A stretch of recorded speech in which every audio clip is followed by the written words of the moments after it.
Hello, New York Giants fans, and welcome to this edition of the Valentine's Views podcast here on YouTube. Please like, share, and subscribe to support the channel. I'm here today with Big Blue Views Tony DelGenio for our post-mortem on the Giants' latest debacle, a 30-7 loss to the Tampa Bay Buccaneers on Sunday. As bad as it gets in a lot of ways. And Tony, we don't have a whole lot good to talk about this morning. No, I can't really think of anything good to talk about this morning. No, when you're behind 30-0, midway through the third quarter, that's embarrassing. So, yeah. Just want to say I appreciate the support from Michael on yes, Michael, thank you. I felt like I needed hazard pay last night going into the Giants locker room. Was not a fun place to be. And look, I think, forget breaking down the game because there's nothing to break down really. But coming out of that game, we simply have to talk about Brian Daboll's job status. That's really what we have to talk about. That's really the center of everything. And I will start this by saying, look, I have advocated all year for Brian Daboll and by extension Joe Shane to stay on, to see this through, to be given the opportunity to find their own quarterback, to develop that guy, to continue to build the roster and see if they can make this work. You just can't keep turning over the coaching staff and maybe turning over the front office, because every time you turn over the coaching staff, you may think you've made some roster progress, but every time you turn over the coaching staff, you blow up the roster. That's just how it is. You blow up the roster because that guy doesn't want, certain players on that team. He wants his own guys. So you're starting from scratch again. But after what we saw yesterday, it's hard not to think that Daboll's job isn't hanging by a thread at this point. Yeah, I think once you lose the team and they play as if they don't have faith in you, then things are getting into trouble very quickly. And I think you've got a very limited window in which to fix it. I don't know what they'll be doing today. They can't be doing a whole lot. It's in one sense, it's the worst time imaginable to have to play just 4 days from now. On the other hand, maybe it's the best thing imaginable so that you're not stewing in it all week because you've got to prepare and then travel so that it's it's not just hanging there all week. But whatever the answer is, that they need to, I think, have a clearing the air session today in private, where they just get to air all their grievances and they get to discuss as a group how they actually move forward from this. And the other thing is that I think it's fair to ask, who are the leaders on this team? And in particular, I don't know who on the offense is a leader of this team. And you could say that they just released the leader of this team when they released Daniel Jones. But Jones wasn't that type of guy, unless he's a completely different person behind closed doors than he is in public. So I don't know who the guy is who kind of keeps everyone together and holds people. I hate that, holds people accountable for things, but maybe it's justified in this case. And I don't know who they have on that team who is that, especially on the offensive side of the ball now. Well, I can tell you who the quote unquote leader is. Like, that guy is Dexter Lawrence. He is the stand-up guy. He is, he's the guy who really is the one, as you said, who is trying to drive this team. He's trying to hold this team together. He's not only their best player, but he is, after 6 years and after being a stand-up guy, he's the leader in the locker room. But you're right. The leader, and we'll get into him later, but the leader of the Giants on the offensive side of the ball, the leader's in Philadelphia. And there isn't another one. It really was never Jones vocally. It might be Andrew Thomas, to be honest with you. It might be Andrew Thomas, but Andrew Thomas is not around because he's out for the season with an injury. And you can't lead when you're not playing. You just can't. So you're right. They're a little bit leaderless on that side of the ball. Maybe a little bit is not the right word. They're leaderless on that side of the ball. Darius Slayton is a stand-up guy who's willing to speak and say his mind, but he's not the offensive leader. John Runyon, Jermaine Illuminor are the same way. They're willing to speak their mind, say what they think. I had a long, frank conversation last night with Chris Manhertz, who's a veteran tight end, but a backup tight end is not going to be your leader either. So you're right to question the leadership on that side of the ball. There's a lot to question on that side of the ball. And Tony, I was in the locker room after the game last night. And look, the one thing that I've said all along is that I've been supportive of Brian Daboll and Joe Schoen. And I've said, look, you've got to try to have patience with somebody. You've got to ride this out if you can. And I said the one thing that couldn't happen for the Giants was have this season go completely off the rails to the point where players were turning on each other in the locker room, to the point where the coaching staff was losing the players. And, to the point where there were fingers being pointed at the head coach. And what did we see Sunday? We saw a lifeless, seemingly disinterested team. We saw players in the locker room, Dexter Lawrence and Malik Neighbors, call their teammates soft, which is the worst thing you can say about an NFL player. We heard players like Jermaine Illuminor, who, again, could be a leader, but he's in his first year with the Giants. We heard Jermaine Illuminor say that not everyone is giving 100% effort. We heard Darius Slayton basically agree with him by saying there are good players who aren't playing up to their capabilities. Brian Burns was critical of the performance, which he should be. And most damning to me for Brian Daboll, and most concerning long-term simply because of who he is Malik Neighbors, to me, venting his frustration. And he never mentioned Brian Daboll's name. Well, he did say Dabes at one point when he said, go ask Dabes. But it was very clear in what Malik Neighbors said last night about never touching the ball in the first half. Very clear that he's calling out his head coach and wondering what the head coach is doing. And when you get to that point, it's very difficult to come back from. And as you said, he's got like 4 days to figure it out.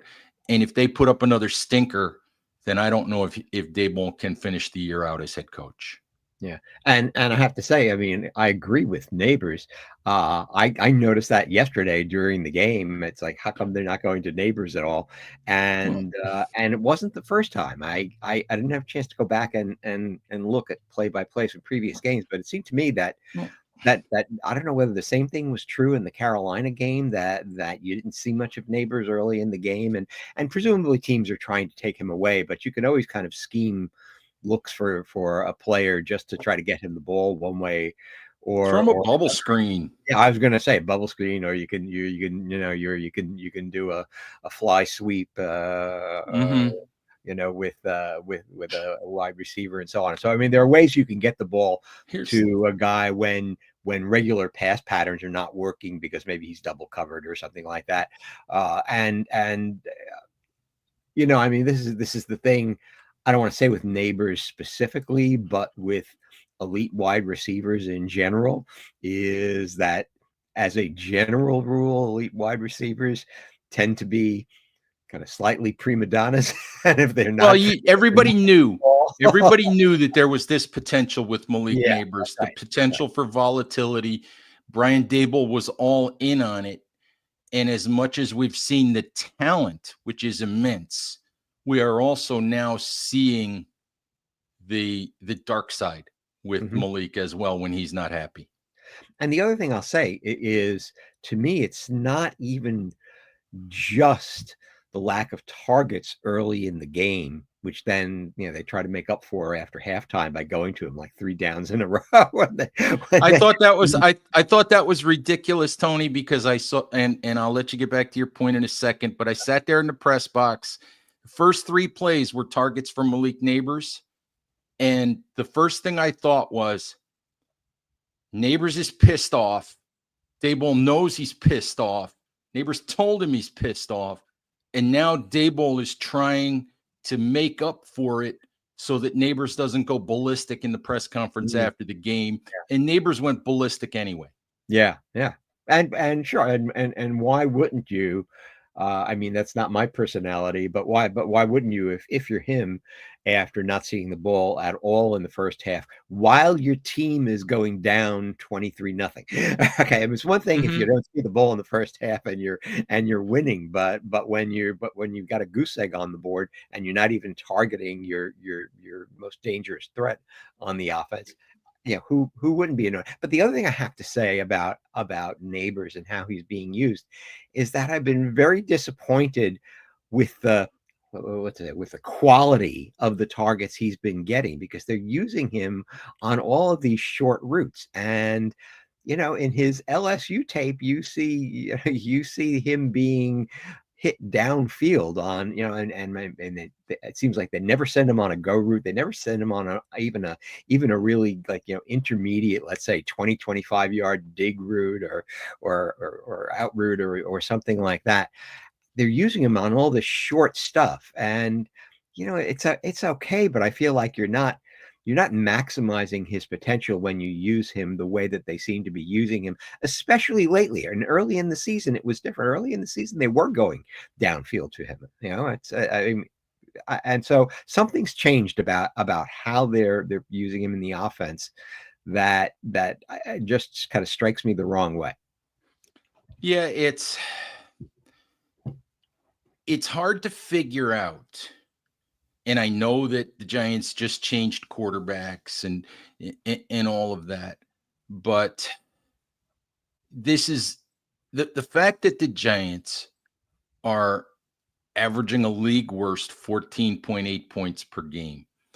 The fact that they're going backwards on offense, it seems like. The fact that and I know Andrew Thomas is hurt and all of that, but the offensive line is not atrocious. They started out tough. It started out rough yesterday, but it settled down after a couple of series. I'm not blaming the offensive line for what happened yesterday, but it's really hard to figure out what it is that the Giants are on offense, what it is that they're trying to do. I said at the end of Jason Garrett's time as Giants offensive coordinator that it felt like Garrett was taking suggestions from everybody and that the Giants didn't really have a plan and that they were just sort of throwing things at the wall. And, maybe something would work once in a while.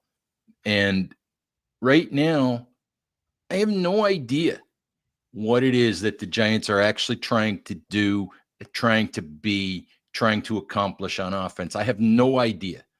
And the fact that Brian Daboll, a supposed offensive guru, has taken charge of this offense and is calling the plays, and can't get his best player involved consistently in productive ways,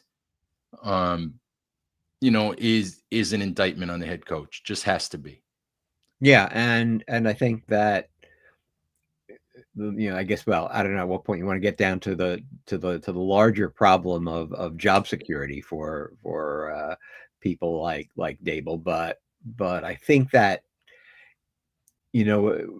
when you do something heavy-handed like take the play calling duties away from your offensive coordinator, then the onus is really on you to devise a better offense than the one that you have been seeing on the field. And again, I'm sure, like many Giants fans, I think back to 2022 when they had just about zero, I don't want to say zero talent on offense, but they just didn't have enough talent on offense. I mean, and they were playing practice squad guys, at some point starting at wide receiver, getting lots of snaps. You had David Sills and Marcus Johnson and people, and they were doing things like befuddling the Green Bay defense in London, going up and down the field on them after they had fallen behind so they could win that game. They were moving the ball against the Baltimore Ravens and beating them, and so on and so forth, right? And I thought that day that offense was pretty creative, that they were doing all kinds of things to keep the defense off balance and finding interesting ways to get the ball into players' hands, and so on. And now I watch the offense, and not only is it bad, but it's just kind of boring. It's it's like it's starting to look like that Jason Garrett offense. Yeah, it's tough. I mean, obviously, at this point in time, Brian Daboll's job is in serious jeopardy. It has to be. 2-9, 6 straight losses, team that looks disinterested, team with players turning on each other, team with players turning on the head coach.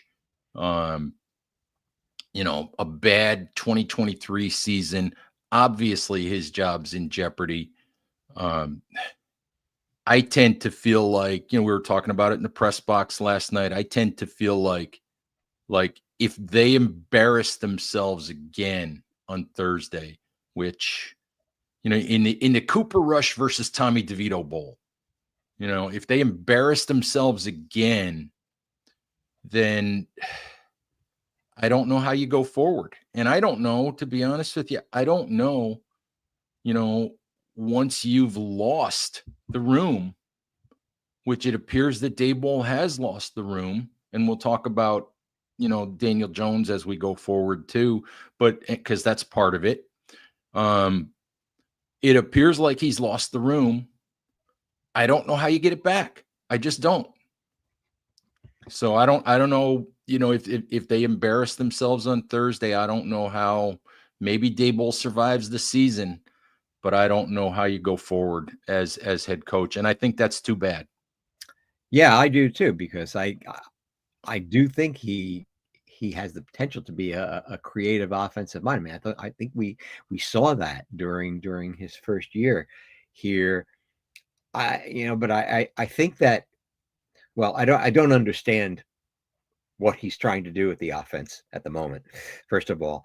And so when they go on the field, I just watch, and you just run twice on first down, and then get yourself into a third and something other than short, and then you finally pass the ball. And I said, God, that reminds me so much of Jason Garrett.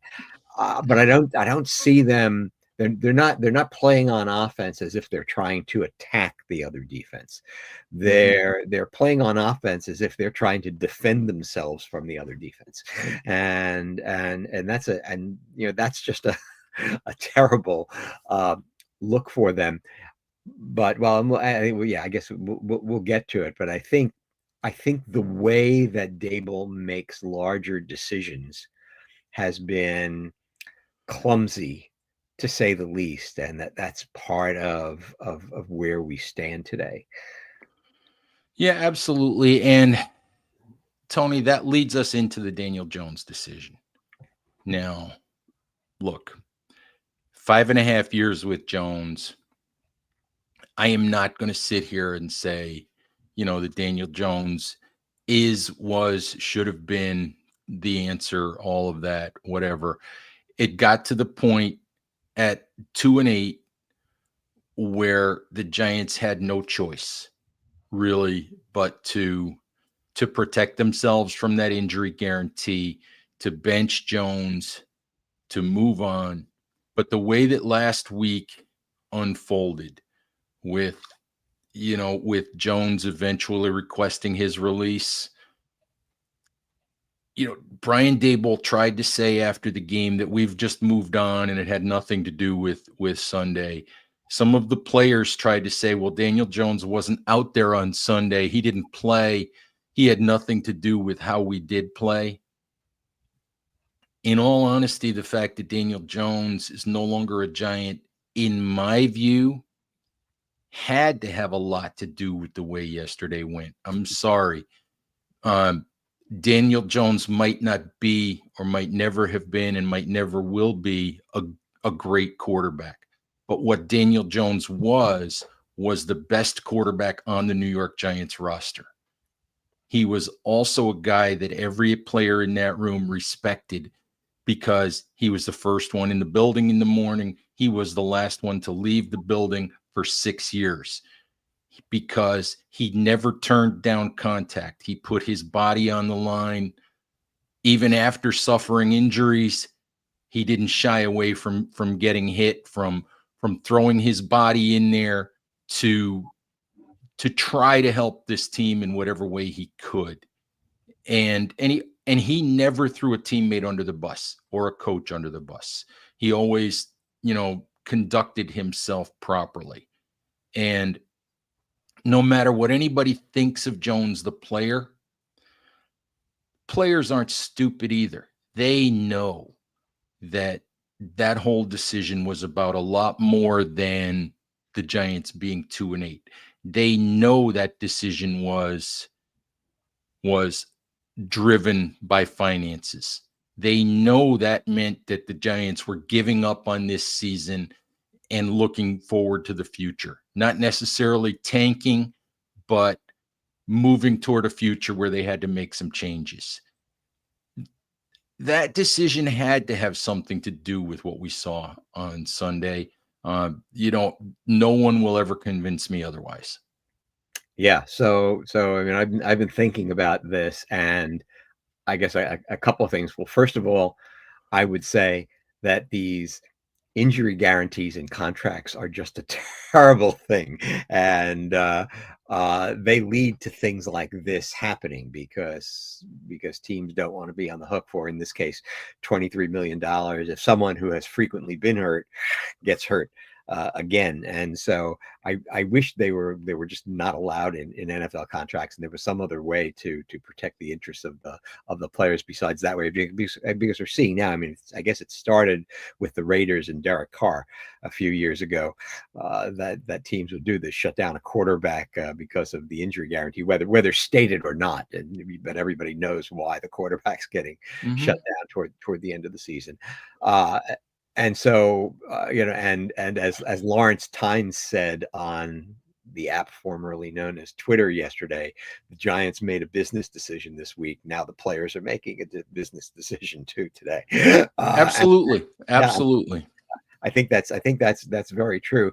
But again, now, back to the question of Daboll as head coach, and I think the part of the job that he gives the impression anyway of not appreciating fully is how personnel or playing time decisions are made. And especially at quarterback, it seems to me that he's kind of fumbled that multiple times. I mean, you had last year when DeVito got into the lineup, and to his credit, had 3 good games, including that one against Green Bay that he brought them back in the last minute to win the game. I mean, that was maybe the best moment of his career.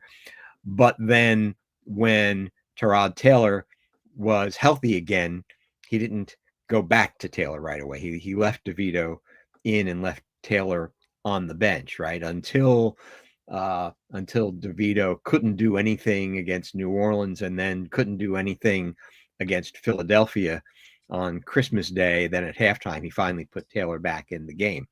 And again, I don't know what's going through players' heads, but if I were a player, I'd be sitting there thinking, Tyrod Taylor is no worse than the second best quarterback on this team, yet he's playing DeVito over Taylor, and that just doesn't seem right.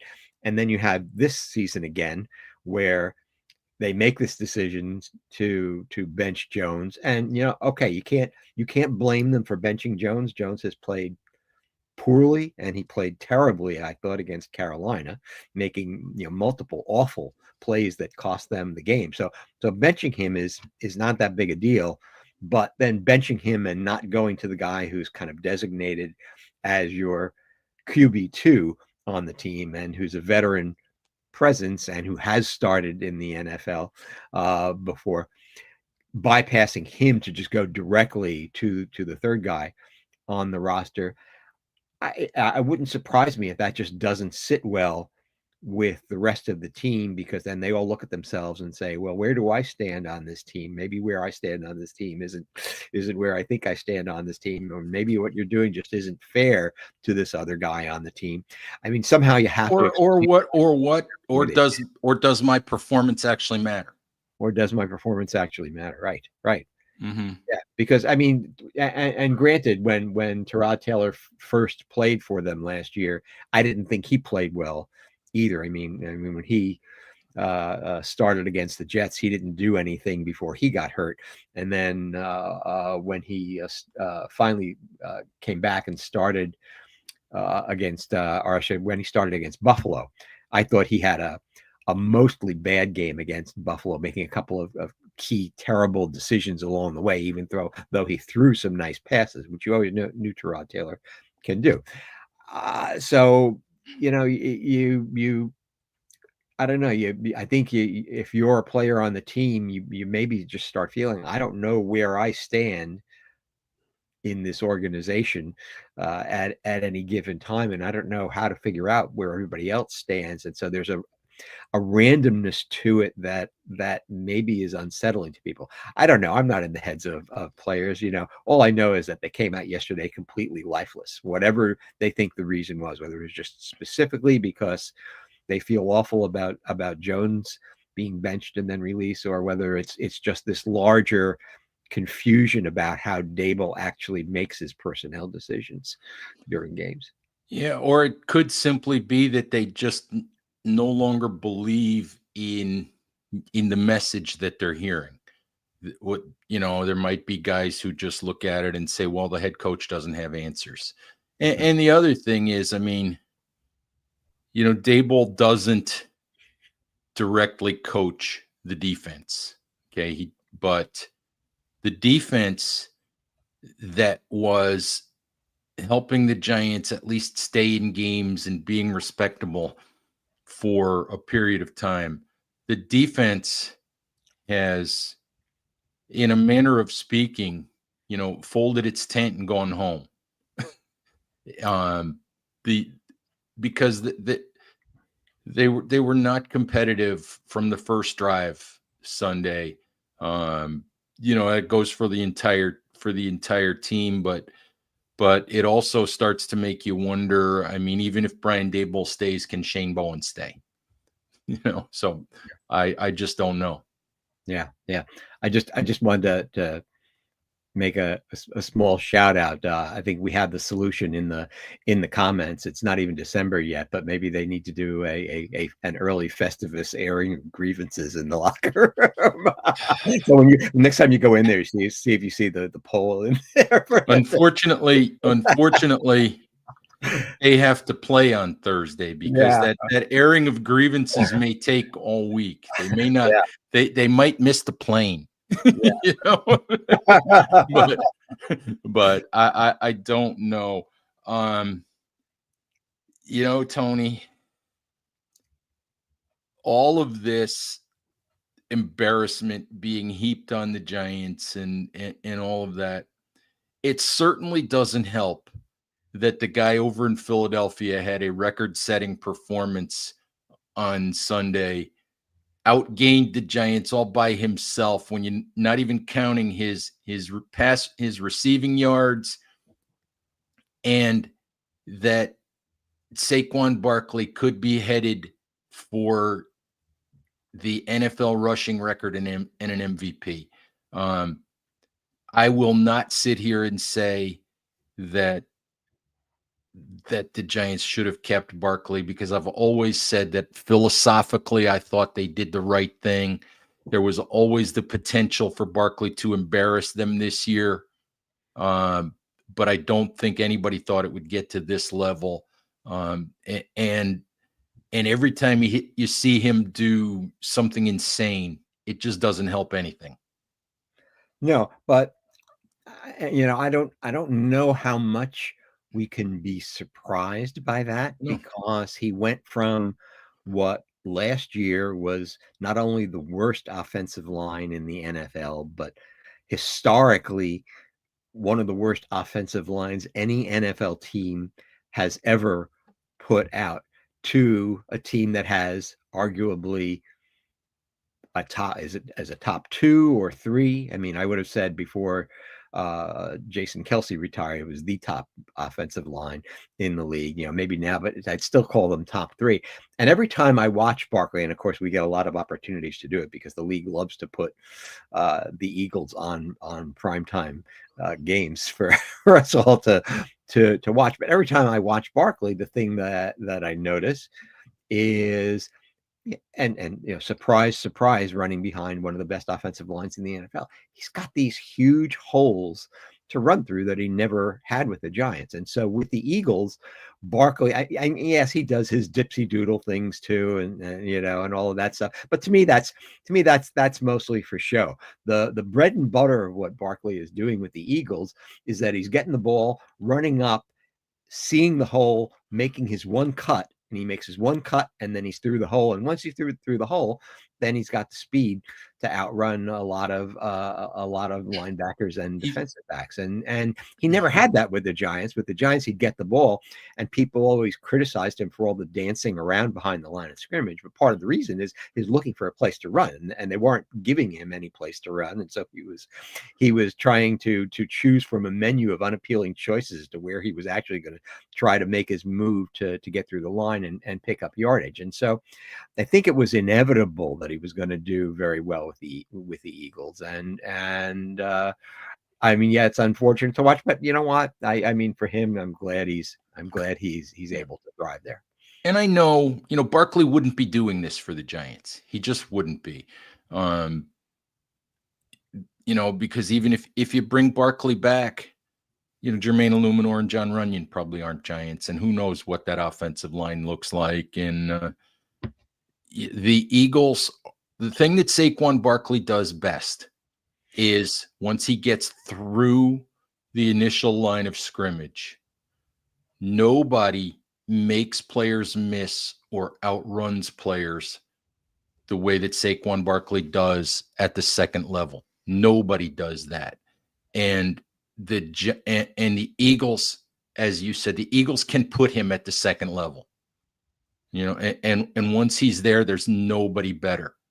And the Giants just couldn't put him there. It's unfortunate that the Giants couldn't ever really take advantage of what Saquon Barkley is and what Saquon Barkley could do. And that's an indictment on the franchise as a whole, that they, maybe they never should have drafted Barkley in the first place. I would argue that they probably shouldn't have, but once they did, they were never really able to take advantage of what he could do. And That's unfortunate.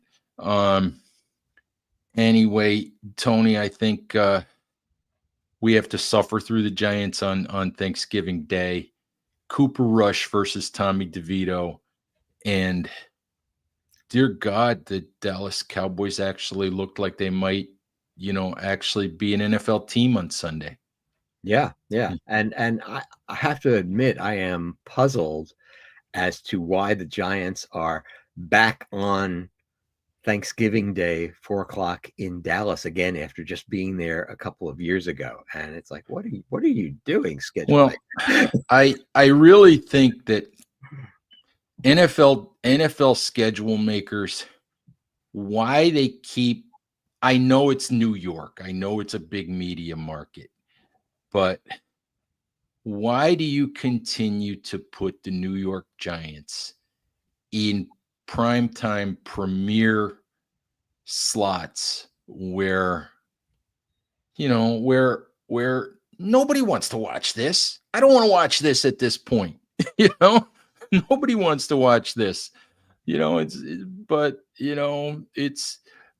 It's unfortunate. Like, I'll be sitting there covering a football game while the rest of my family is over having Thanksgiving dinner at my son's house and my daughter-in-law's house. So, but I'll be watching the game and writing about this nonsense. So it is what it is. But but we'll have to see what happens with Brian Daboll. I think that's the big story. I don't know what happens with Joe Shane. I don't know if the Joe Shane discussion is a completely separate one. If Daboll goes, does Shane go? Maybe before we sign off, maybe we should talk about that a little bit. I tend to feel like Joe Shane's got a little bit longer leash at this point than Brian Daboll does, but I could certainly see the argument that if you do move on from Daboll, you move on from Shane as well. You have any thoughts on that, Tony? Yeah, I suspect that they don't get rid of Daboll and Shane at the same time. And I think that Shane has done some good things as general manager while making some mistakes as general manager too. And the thing that you always have to remember about Joe Shane is that he came into the job under the absolute worst circumstances possible because his predecessor handed him a $40 million red ink charge on the Giants budget. And so basically his entire first year at GM he was handcuffed in his ability to do anything in free agency of any substantive nature. Okay. And so that put him behind the 8 ball right away. And the only thing that you had to hope for was that he drafted well. And that's on him in 2022. That draft is not looking like a good one at all for the Giants. Still, you can say he came in January, had to run the draft in April, didn't have his own people in place, his own scouting system in place, and so on and so forth. And so there are reasons why he gets a little bit of a pass on that draft if it does indeed turn out to be a poor one. So he came in without the advantages that some other GMs come in with. That having been said, you do have to question some of the choices that he's making. My particular thing is that you look at what he's trying to do with the budget, and he's trying to be a good fiscal steward by not getting himself into a lot of contracts where he's going to be paying people after their contract is actually up in void years and things like that. And while I think that's a noble thing to try to do, if you're competing in a division with the Philadelphia Eagles, whose GM just basically says, I'll sign anyone that I damn well please. And I don't really care about the cost, because I'll push the cost off into the future, because I'm just trying to win.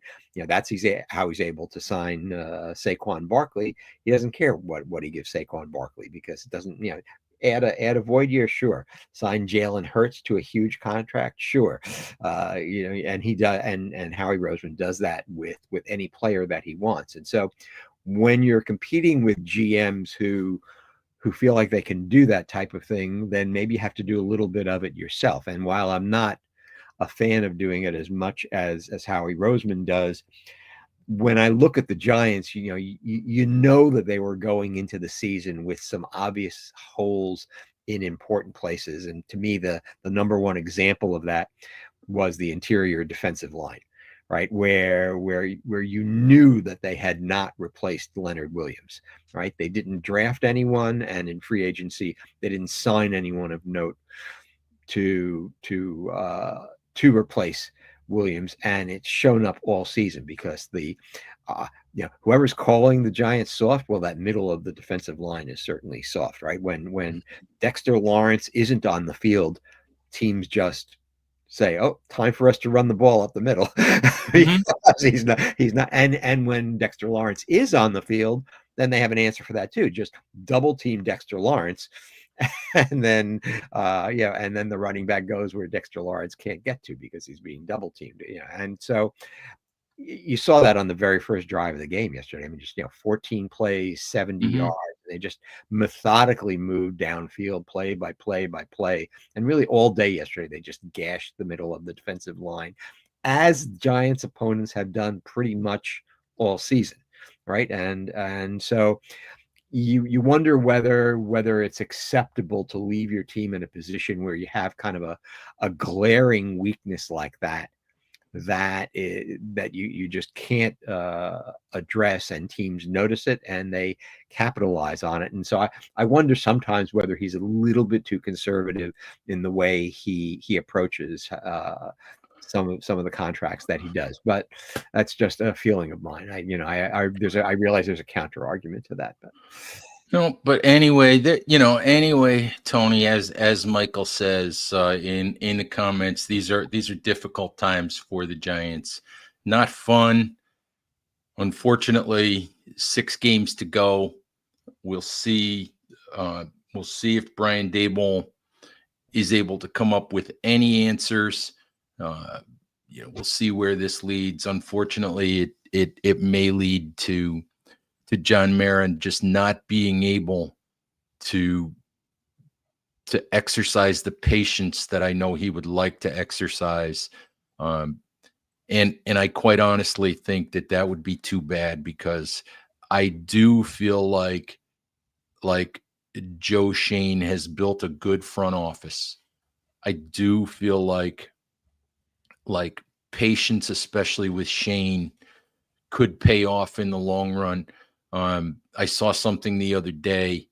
Go back and look at Howie Roseman's first 3 drafts. We talk about how brilliant a general manager Howie Roseman is.